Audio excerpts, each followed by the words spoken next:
Welcome everybody. We're going to get started in just a second. We're going to let a few more folks get logged in here.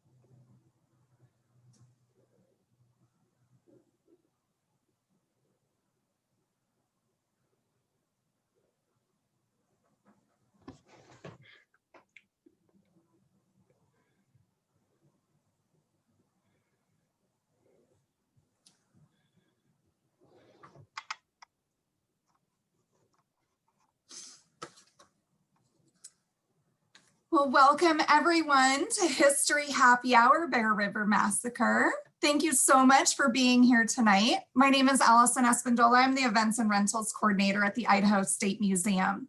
The Idaho State Museum is part of the Idaho State Historical Society. The Idaho State Historical Society includes the Idaho State Museum, the Idaho State Archives, the State Historic Preservation Office, and the Old Idaho State Penitentiary and historic sites. They are dedicated to preserving and promoting Idaho history through programming such as tonight and on-site visits. In addition to being open for visitors, we are also offering a variety of virtual and off-site resources. To find out more about what we're offering on and off-site, please visit our website at history.idaho.gov. And for those of you that have tuned into a History Happy Hour before, you might recall that I love to find out at the very beginning what you're drinking. And it's a great way for me to test out that chat bar with you because in that chat is where you'll be putting all of your questions for our guests tonight. And it's also a great way for me to find out some great beverage choices. So before we get started, please go ahead and at the bottom of your screen, there should be a chat icon. If you could click on that chat and share with us, with myself and with our guest speaker tonight, Darren Parry, what you are drinking. And I love it, lots of water this evening. Oh, it is not sadly water there, Rick. It is great for you. Oh, but then there's some other options coming in. Now, like last month, I am enjoying my History Happy Hour beverage out of our silicone cups. These are cups designed just for History Happy Hour goers like yourself.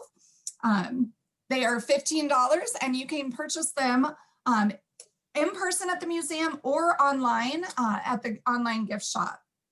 So make sure if you want to grab one for yourself, get one before they are sold out. They are a limited edition one. But thank you all for sharing what you're drinking tonight. I appreciate it. And again, this chat is going to be where you put those questions for Mr. Parry. So make sure you keep that open tonight. But let's go ahead and get started. History Happy Hour tonight's covering a pretty difficult part of Idaho history, the Bear River Massacre.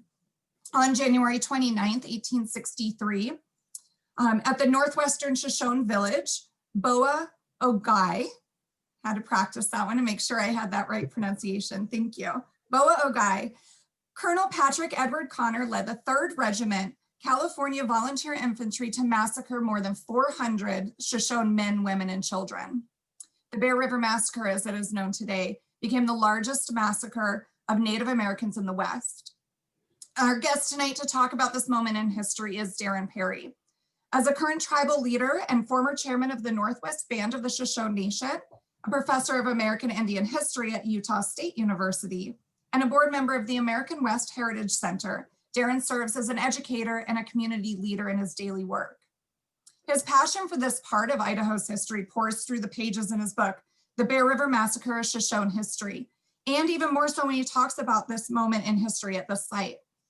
If you'd like a signed copy of his book, you can purchase it through the museum. A link to the book on the online store is being shared with you right now in the chat.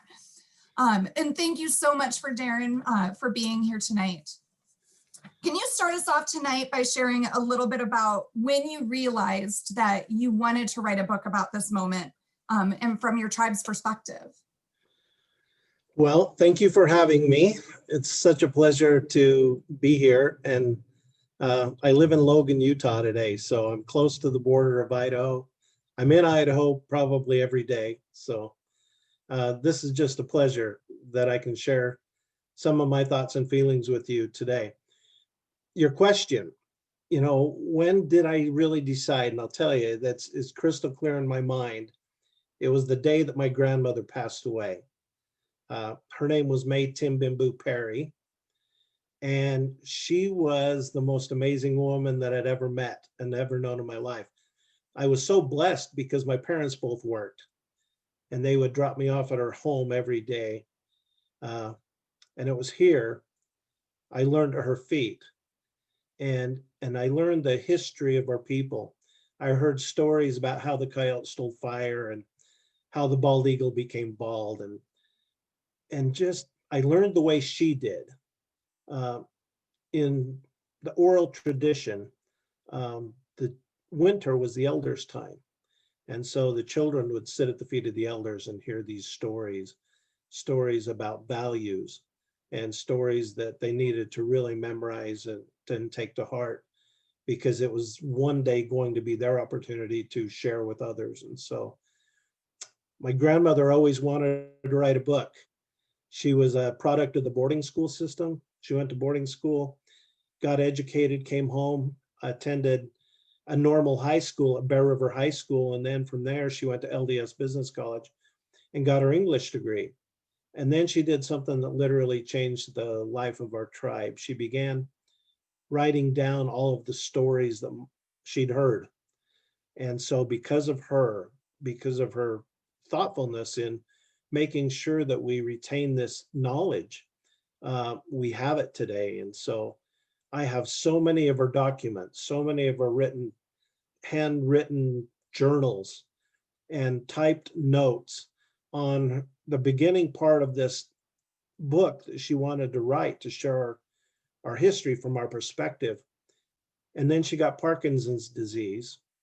And from there, she wasn't able to do the things that she wanted to do. So she used to tell me, she said, Darren, no one has ever wanted to hear our story. And she said, one day you'll have to make them listen.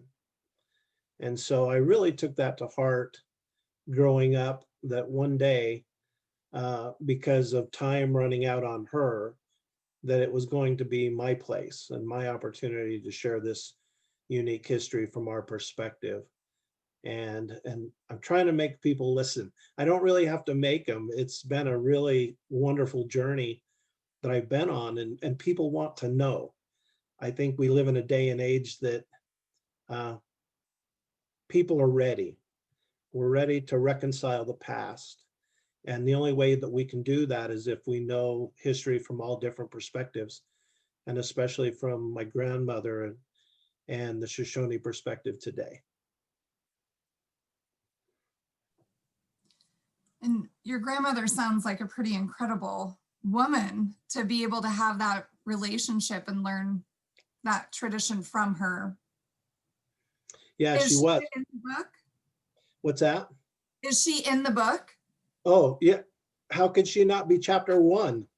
So she is in the book. She's chapter 1, and all the credit of that book goes to her. And the massacre chapter is actually her words. And so, yeah, it was just vitally important that you couldn't have this book without a tribute to my grandmother.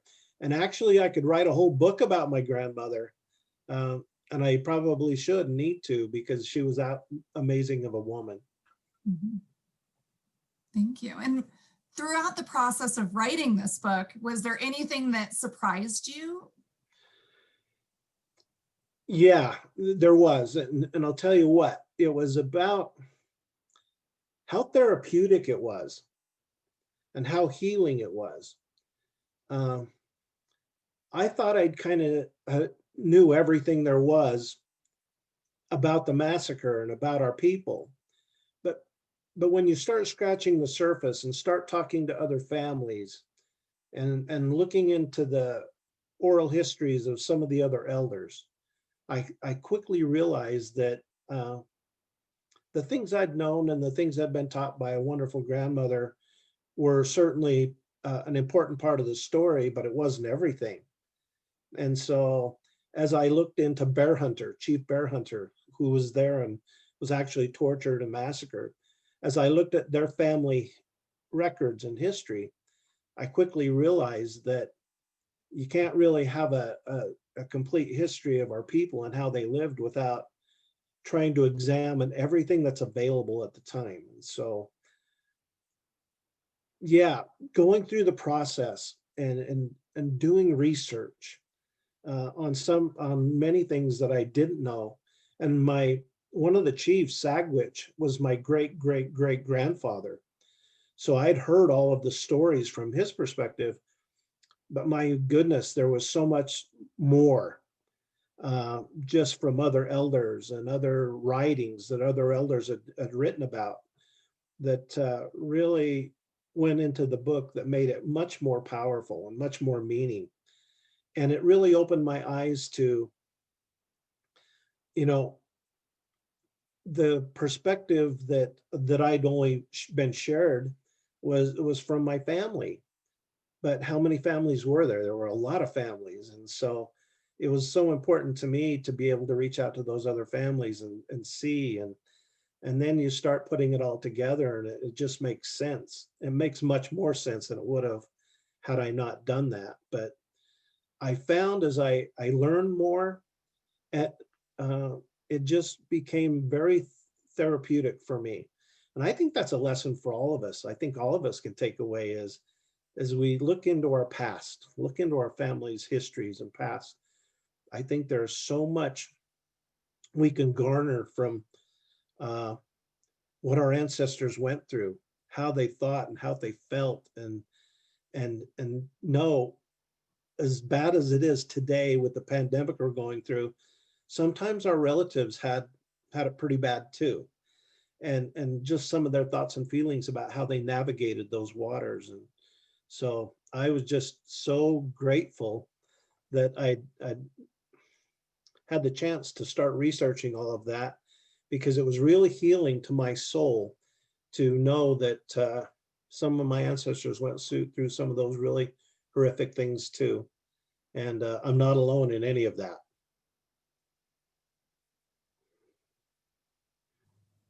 Thank you.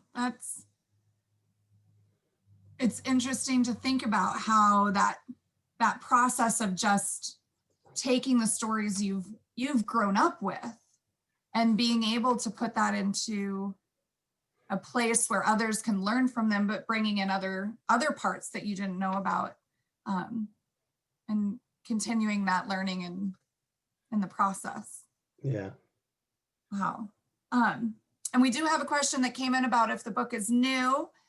When did you publish your book?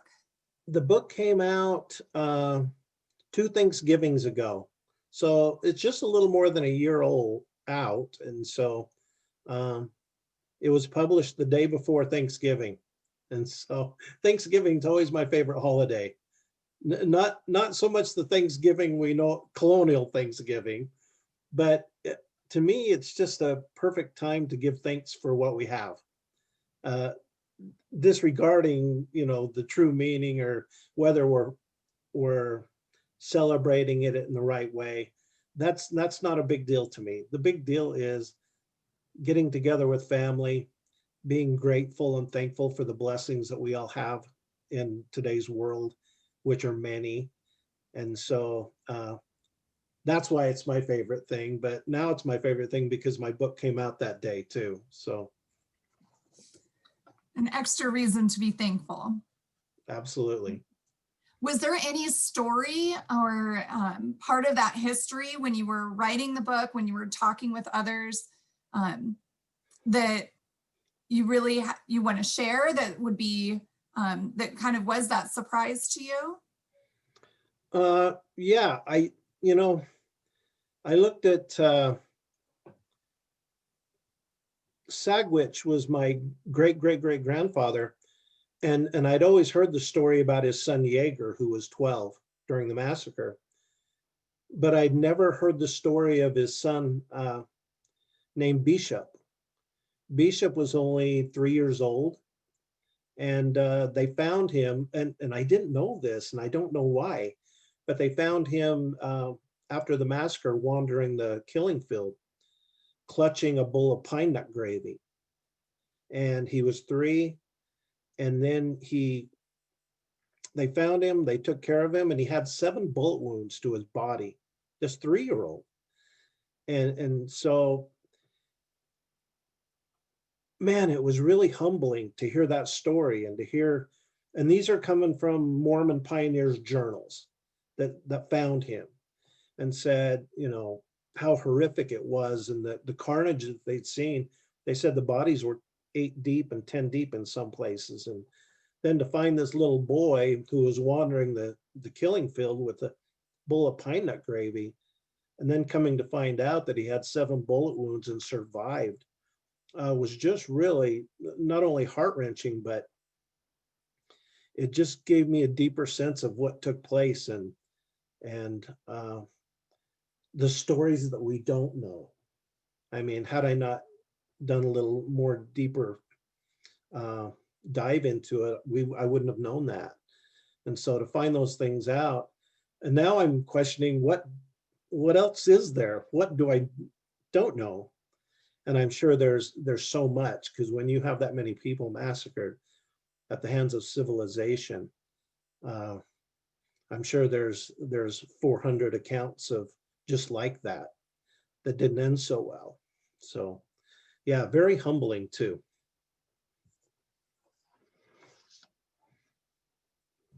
Yes, humbling is a really good word to use to describe hearing those stories and thinking about what that must have been like. Sure. And really thinking about the Bear River Massacre, thinking about the historic site, which is located just outside Preston, Idaho. What are your concerns with respect to your community and the land? It's funny you should ask that, because I've been thinking about this a lot lately, and one of my big concerns is that maybe our perspective will get lost in the noise. And by that, I mean the noise of today. If we turn on the news today, there's a lot of upheaval. There's a lot of things going on in our country that frankly cause a lot of us to pause and reflect. And I think we're going to be okay at the end of the day, but I'm a glass is always half full, always.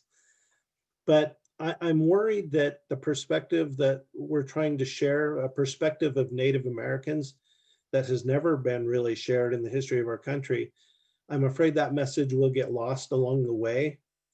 And I hope it doesn't. When it comes to the land, I think I am such a Mother Earth guy and our creator. And I look at the way my people lived. They lived sustainable lives. They didn't over harvest. They took care of the land. There weren't crazy wildfires everywhere, because they were always making sure the land was taken care of, because we believed the land was a living entity. And so we treated her as such. But making sure that perspective is heard. When I was in high school, I heard a quote by Winston Churchill, who said that history is only written by the victors. Well, that really explains to me perfectly why Native American histories and perspectives are not in our history books. We never won, ever.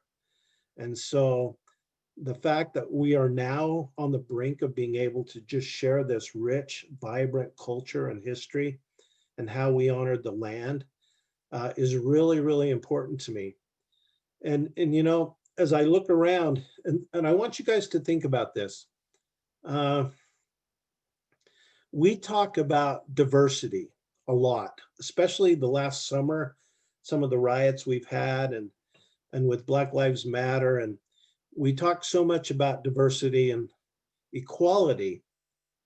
But let me ask you this question. How often, as you're talking about those things, do you hear about Native Americans Are they ever included in that diversity talk? And so I'll tell you right now, we're not. We're absent every time. And I don't know if it's because we're quiet or other groups are louder. But when it comes to talking about diversity, we do a great job with our Blacks and Hispanics and our LGBTQ plus communities, which rightfully so, we should, but often left out of that discussion is the Native Americans. And so, you know, we're still here. I want people to understand that our languages are still strong. Our governments are still strong, and we're just trying to maybe get a seat at the table, which we've never had a seat at the table. And so for the last 500 plus years, we've almost been to the point that we want to be erased. People want to erase our culture, and from boarding schools to Indian removal and everything in between. So I hope and pray that our perspective is heard. We get a seat at the table. And as we talk about taking care of the marginalized and the diverse groups that we have in this beautiful country we live in, I hope that Native Americans can now start to become a part of that discussion. And we can rise up and take our place where we rightfully should be.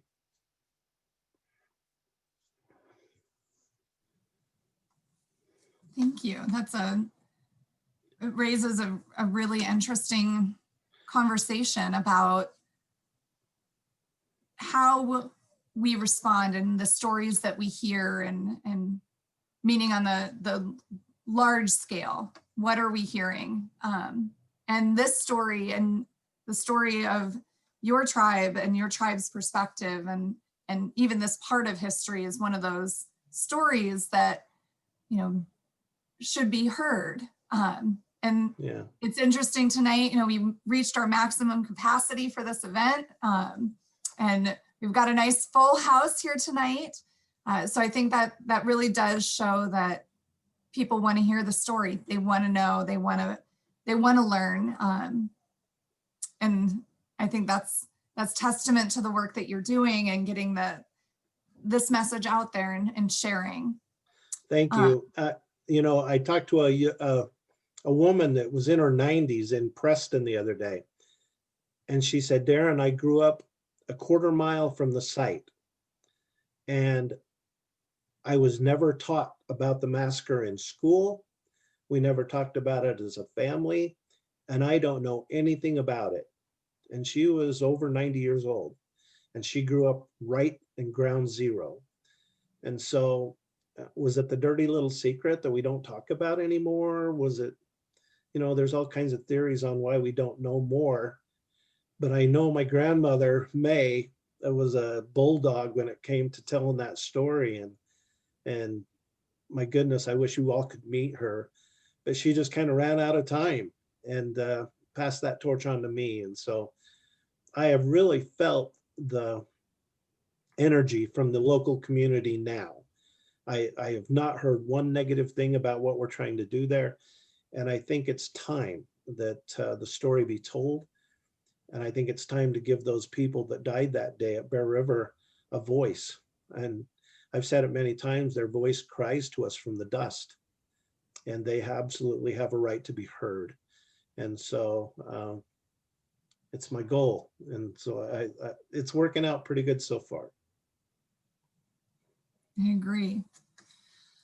So there's plenty of questions coming in. Thank you so much for everyone who's utilizing that chat bar. But as a reminder, for those of you that haven't, please feel free to ask your questions to Darren.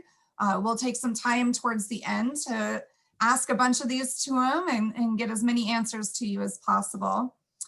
While I have your attention, I do want to ask you, I saw a few other comments pop up about asking for more Native American history, but I'm going to throw this poll up here for you. If you wouldn't mind just sharing a little bit about what you would like to learn more about in programs through History Happy Hour, If you don't see something on the screen or you want to share more details about it, please feel free to put that into the chat as well. But we'll leave this up for a few minutes, well, for a few seconds to get that answer, because I want to get us back to talking with Darren as fast as possible.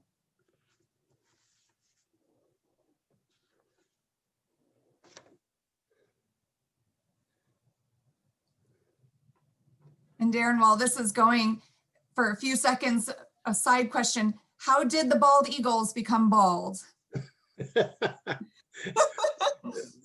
Really, the fast version is the great eagle spirit called a meeting, and he actually picked up a hedgehog on the way that caught a ride, and the hedgehog was so afraid.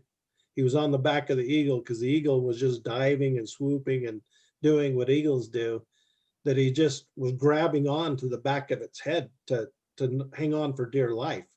And so that's kind of the premise of it.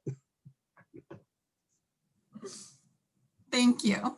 Perfect. Well, I'm going to close this poll down and we'll get back to chatting a bit more about Bear River Massacre, but I saw that pop up and thought this is a good time to get that answered.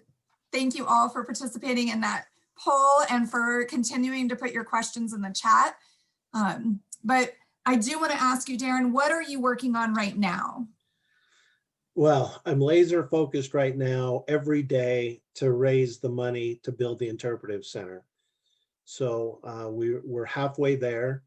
The building has a $6 million budget, and the year and a half before COVID, we were able to raise $3 million. And so since COVID, it hasn't been as good, but it's really starting to pick up momentum now. And so I really want to finish that out this year. I think I can have it done by this summer with everyone's help. And so just making sure that we can start construction maybe later next summer in the fall to build this wonderful place of healing that people can come to and experience all of it. And so that's really important to me. The other side is I'm going to probably write a series of children's books. Now, earlier I mentioned that the winter is the elders' time to tell stories. And with that, so what you're seeing on the screen is Coyote Stills Fire. Our tribe put that out about 10 years ago. But there's so many other stories that teach values and teach wisdom to our children. And it was those stories that were always shared in the wintertime by the elders. And so the other day I was going through a file and I found all of these stories that my grandmother had written down. And I thought, what a wonderful thing it would be to be able to share that, because they all shared a value and shared something that would be applicable to a young child or a young adult on how to live in this world today. And so I really want to do that, I think. And then the other day, a girl asked me about, she was a kindergarten girl, and she said, how did you get to be the chief? And so I had an eagle feather, and I took all these artifacts and I held up this eagle feather. And I said to this girl, I just said, when a young Shoshone boy or girl does an act of kindness or service, the chief would always give them an eagle feather. And then I said to her, what would happen if that boy or girl kept doing nice things for people? And she goes, oh, well, they would get more eagle feathers. And I said, you're right. I said, what if they'd been doing that their whole life? They've just done good things for their siblings, and they were good with their friends at recess. What do you think would happen when they got to be old? And she said, they would have so many eagle feathers. And I said, you're right. And then one day when the chief gets ready to die, he calls everyone together and he says, I'm about to meet the Great Spirit. We need to name a new chief. And I want all of you to show me your eagle feathers. And it was the person that had the most eagle feathers would be the next chief. And then I just told her, the chief isn't the bravest or the toughest or the one that killed the most white men. The chief is always the one who lived a life of service and is always doing good things for people. So, I got thinking about it and I thought, how good would that be to be able to read to our children and tell these stories of how we need to take care of one another. And being a leader in your community is about service and serving those around you. And so what better way than to tell it through a Native American tell? And so, plus I need something to do because I'm getting older. I need a hobby. So maybe we'll do that. I would say you're probably not bored. You have a lot on your plate right now. Not yet. A compilation of, comment came in and said a compilation of these stories would be amazing to have those to share. Yeah, we don't want to lose them. So let's share them with the world because there's so much wisdom in them. Mm-hmm. And what are your hopes for this? I mean, with respect to Idaho community, to the land, people, what are you hoping for? I guess my hopes are to build sustainable partnerships with local communities and ones that work together. And it's not the natives versus the whites or the natives in the colonial America. I just want to be able to develop these partnerships with the local communities and show that we can have differences of opinion. It's okay, but how we can work together to make something really beautiful. Because when you do that and you look at somebody else from another perspective and that learning takes place, I think it gives both of you an opportunity to heal. Look, our earth, the earth that you live on today, needs to be healed. I see in my tribal community with our elders and the young people, intergenerational trauma that still exists.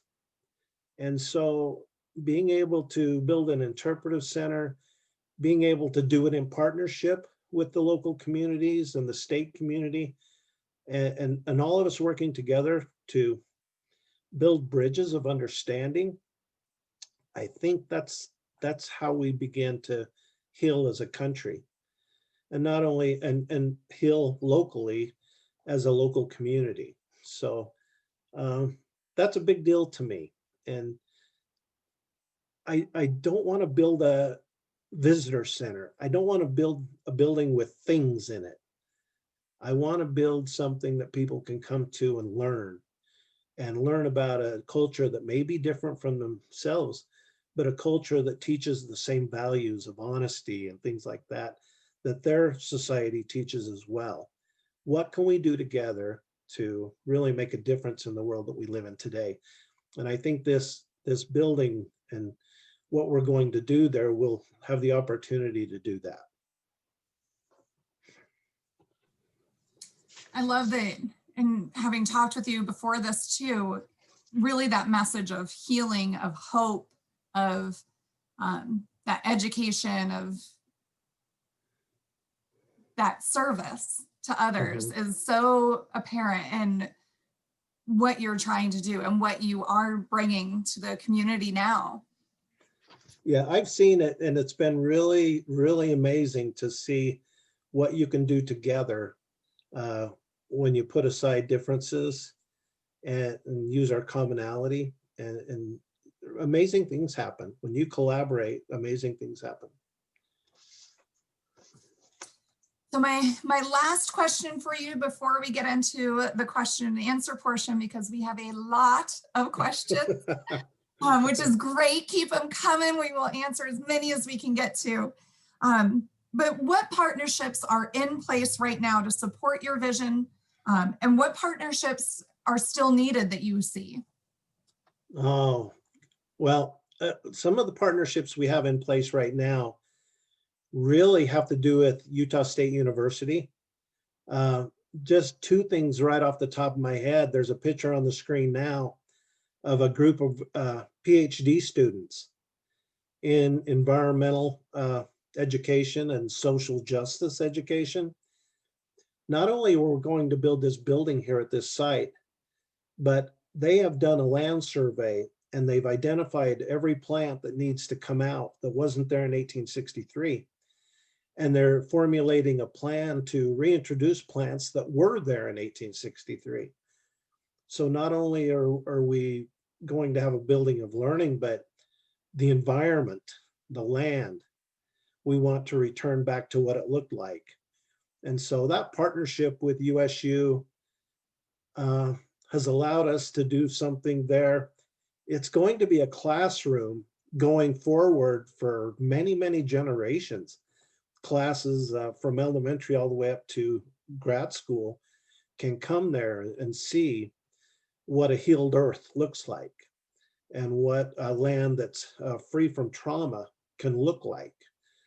And it was always important to me to, if somebody were to show up at the building and it was closed, that they could go on a walking trail and get a full view and a full picture of what really is there without ever having to go in this building with things in it. And so that's a big thing for me. The other thing we've done with Utah State University is we partnered with their technology program. They are actually, they were awarded almost $1.5 million grant to use technology. And the way we wrote it, and I worked with one of the professors to write it, we wrote it in a way that allows our children to interview our elders to tell the story of the massacre and tell stories that they'd heard. And so one of the things that people ask me all the time is, what's your greatest challenge as a tribal leader? And it's an easy answer. I always say, getting our children motivated enough to want to learn the things that I'd learned. My kids are like your kids. They want to play video games, and they don't really have the patience to sit down with your grandparents and learn the history. And that's my challenge too as a tribal leader. So we looked at ways that we could engage the children, to engage the elders, to tell stories that these elders hadn't been able to tell because no one has ever wanted to listen to them now. And so everybody, all our children that are in it, we bought them a laptop. They're videotaping these elders, and then they're videotaping themselves telling the stories that they'd heard from the elders. And it has really ignited the youth in our tribe to want to learn the history and learn how important it is to speak with the elders. And that engagement has been magical for us. And we couldn't have done it without, the people at Utah State that write the grants, that have the academic side of it down. And so the other part of that too, what we need to develop more, I've got a picture here with me and Governor Brad Little, and then the staff, you all at the museum. I really want to build a better relationship with the state of Idaho. Just for instance, the Utah legislature 2 years ago gave our project $750,000 from the legislature and for a building in Idaho. And so let that sink in for a minute if you'd like. And so, but every time I see a legislator around, it's like, well, what has the Idaho legislature given you? And I say, nothing yet, but they will. And so I'm actively trying to build those bridges of understanding and a way to collaborate better with you at your museum and also the state leadership in the state of Idaho. The problems, and it's not much of a problem, but there's 5 tribes in Idaho that are recognized by the government in Idaho. Our tribe is unique in that our tribal office is in Utah, but we're a Utah-Idaho tribe. But the government recognizes us as a Utah tribe. And even though historically the land and half of our dealings were in Idaho, the massacres in Idaho. So it's just, it's not impossible waters to navigate, but it's just taken me a little bit longer. And it's, I have to drive to Boise to meet with those folks. So, but you can help out, talk to your legislators and talk about maybe ways that they can help us with the Interpretive Center. And so those are things I really want to see developed in the future that I just need to work harder, I guess, on, but I think it'll happen for sure. Thank you. And that's a great lead into our questions, because we have a lot of questions coming in about how they can support and donate, and how really they can be making a difference. So I'm going to start off and just kind of start reading questions to you and firing them off to you. One question did come in about the book. They were wondering if it is available as an ebook or Apple Books, Kindle, anything like that. Yes, it is an ebook. My publisher is trying to get me to do a what do you call it? Audio book.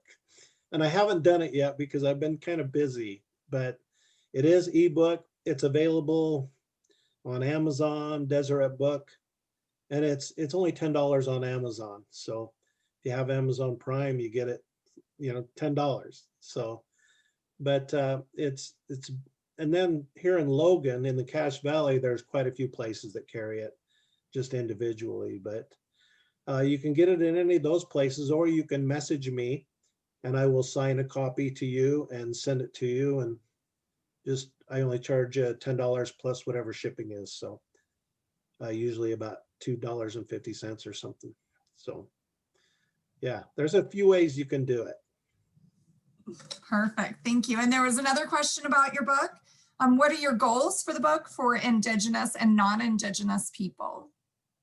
Well, my goal is really that's a great question, because I really hadn't thought about what it would mean to Indigenous people, but I mainly wrote it for non-Indigenous people, because I take it for granted maybe, and I shouldn't, that Indigenous people get it. We understand that we've never had a seat at the table, and our perspective has never been heard. And so I wrote it mostly for the other, but I think there's lessons to be learned here too. I know I was out at the Wind River Reservation last weekend and participated in the War Bonnet dance with those cousins of ours. And so they said, bring a bunch of books, and I sold every book that I took, because even though they're not part of our band, they're a different Shoshone band, they're still highly interested in maybe a story. And maybe the best way to answer this is, my Indigenous people, what they can take away from that is we now have a history written from one of them, written from their perspective, because most of the history books today that they read or anybody else reads doesn't have that voice.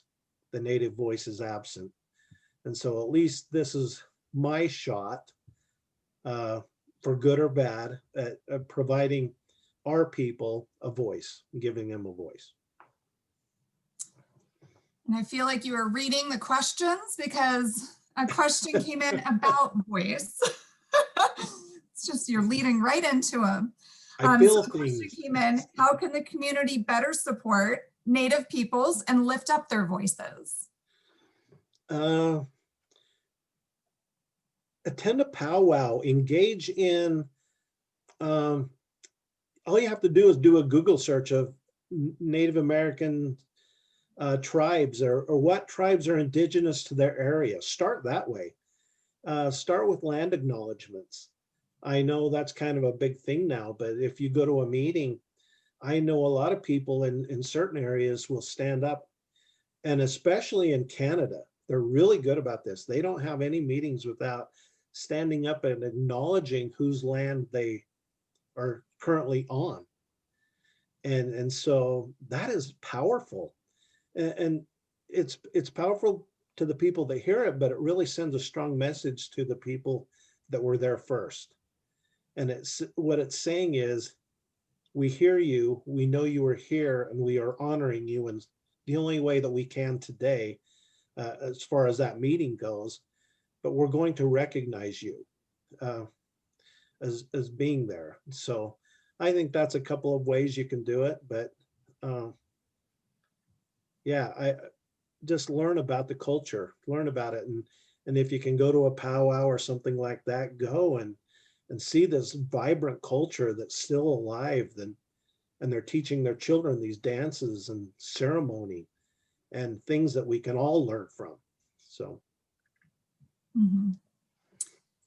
And along the same lines, a question came in: as a museum docent and educator, how can we honor your message properly when sharing the story? You just do it by trying to find the message from the people themselves. So share our message. See if there's and the wonderful thing about today, the world that we live in today, there are plenty of Native American authors. There are plenty of people out there that are writing wonderful works. And I just read a book called Braiding Sweetgrass. Oh my gosh. This indigenous scholar, scientist, and she navigates the two worlds of being Native American. And she says, I know the name of the plants, but I don't know their songs. That really just struck home to me about her scientific knowledge gave her all the wisdom about the name, these Latin names of these plants. But as an indigenous person, if she was really true to who she was and she'd really learned from her elders, she would have known the plants as songs as well. She would know that they're a living entity with a spirit that deserves as much attention and respect as we do. And so I think there's all kinds of authors out there that are sharing this wonderful wisdom that we all could take advantage of today. Mm-hmm. Yes, and we shared about braiding sweetgrass and how I had finished that just about the same time as you. So it is an amazing book. Highly recommend it to all our folks tuning in tonight too. We did have a lot of questions come in about the site specifically as well. So one of the questions was about, is there a cemetery or a place where all the victims' bodies were laid to rest? No, but there's a big field that, so here's the wonderful thing about the things that we know is my grandmother was a little girl. Her grandfather, who taught her the oral history and the culture, was in the massacre. He was a 12-year-old boy during the time of the massacre. So as a young woman, as a young girl, my grandmother got to go to the site with him. And he actually survived by laying on the killing field for 4 hours playing dead. That was the only way he survived. But he said, this is where the village was. This is where all the bodies were piled up. And the troops came around and flanked us and pushed us to the river. Well, it was the end of January and the river was slightly frozen. Jumping into the river really wasn't that great of an option to try to escape. So we know where everything took place. And so there's this one field where almost all of the remains lay today. I don't know how we would ever identify where, because it was January. Nobody was buried. They were left to the elements, the animals and the weather. The ground was frozen solid. All the survivors, and there were a few, left the area immediately. They weren't sticking around to see if the army was coming back to finish the job. And so they took off to Promontory and took off to the south end of Cache Valley at Paradise. And so they didn't stick around to see or to bury any individuals. So almost all of those bones just lie beneath the surface today in that sacred spot. And so while it's not a cemetery, that ground we will honor by leaving it alone. The trails will go around it. There will be markings and things that talk about it, but that is a sacred place for us and it always will be. And so yeah, the trails and interpretive sites that you see there will explain this and explain where the villages were, but not actually get out onto where it happened. So that's her burial ground.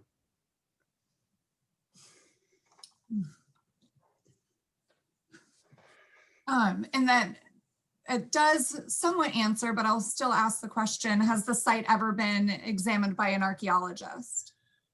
Yes, the state of Idaho actually commissioned a good friend of mine from Utah State to do a study on land, but it was specific to one area that wasn't really the site. And so not much was found.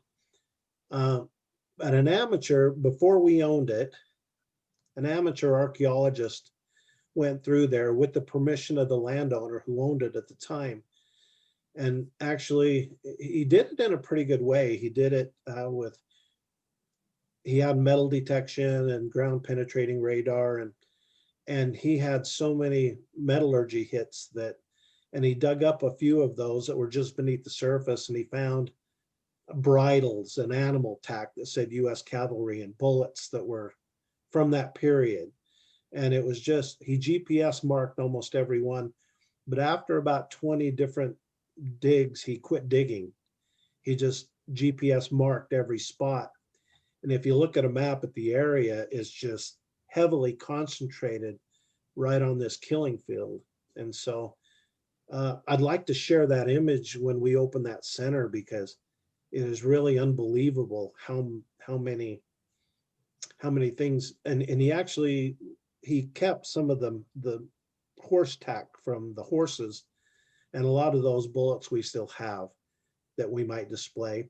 Also, a local farmer up there who's a friend of mine was digging around on his land one day. They were tearing out a fence, and a saber popped up. So this army soldier's saber, the sword, popped up. He cleaned it up, and it's restored, and it's in his office. And I keep trying to give him to give it to me. I think he will before he dies. But it was from one of the officers that had dropped it or met his demise. Don't know. Not very many soldiers died, so he probably didn't. But yeah, we've done some. We haven't, but other people have done some amateur work there. And we know where it was. My grandmother told me where it was, and her grandfather, who was there, told her where it was. And so we're just really confident in where we believe it took place. Mm-hmm. So we have time for a few more questions. One of the questions was about the prayer tree. I know there's a really powerful tree with many different things hanging in there. Is that going to be a part of the site and the memorial, or is that going to remain on its own? That tree where it's at today, it's a large Russian olive. It's going to stay there, and it'll probably stay an honor tree like it is today. And there's all kinds of things in there. Somebody leaves tobacco or cedar or sweetgrass. A while back ago, I found this little tiny cradle board that was about 8 inches tall. Somebody had made out of wood, and it had a doll inside this cradle board without a head. Now, I thought, well, I wonder if they did that on purpose, or if the head just fell off the doll over time as it was sitting in this tree.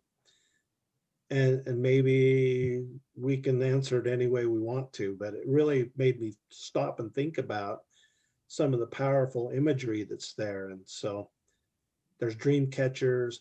Whatever people leave, they leave it for their reason, to honor something that took place. And so I would love something similar to that up where the building's going to be. And I think it's really a powerful image if you've ever seen it. And I think that would be a nice thing for up where the center is going to be located. Yes. And then a few questions came in regarding kind of what happened after the massacre, and asking about was there any sense of reconciliation, and maybe when you were talking with the elders, also about Can you discuss how your family and tribe got by in the years that followed? Yeah, immediately following, so Sagwitch was wounded in his hand, but he went to Paradise and went up on this mountain. And it was a basin, and the pioneers named it Sagwitch Basin after, a few years after, but not a lot of attempt has been made to reconcile the past. And so certainly not with the Army, and our people were afraid of the Army for the rest of their years. Some of the local saints that were in Logan the day after the massacre were making statements, and these are leadership from the local saints. They were saying that the massacre was an intervention from the Almighty God, and that he punished them without the saints having to punish the Indians. And so there's all kinds of these different things coming out from local church leadership. But I think for the most part, most of the saints were pretty horrified by what had taken place. The Army was the ones that did it. They didn't do it. They were the cause of it, but they did not do it. Their being in Cache Valley and the depletion of the resources caused it. But not a lot has been done, especially Camp Douglas is still really weird to me. They have a museum down there. They have a statue of Connor, the colonel that was given a promotion after the massacre to brigadier general. And they're pretty stubborn in how they want that narrative to still be shared. They don't call it a massacre down at this museum in Salt Lake today, even though the Park Service everybody calls it a massacre but them. And so it's a little weird to me, but it's okay. I have other battles to fight. Well, and we are getting close to that 7 o'clock hour. So before we wrap up, is there anything else that you want to share with our guests tonight, and really about the Bear River Massacre, the site? No, I thank you for giving me this chance. I think if you want to help, I think you guys are going to provide a link to, you can make a donation at boaogoi.org. Or if you know people that might be friendly to the cause, I would be more than happy to come to Boise to meet with you in a group, or you can meet me at the massacre site and I can give you a tour of where everything took place. But I really want to engage with the people of Idaho to get involved, even if it's writing a letter to your local legislator to say, hey, we really need to get behind this thing that's happened in our state, and just work together. We don't want a handout. Let's just work together and to make something really wonderful possible. Thank you.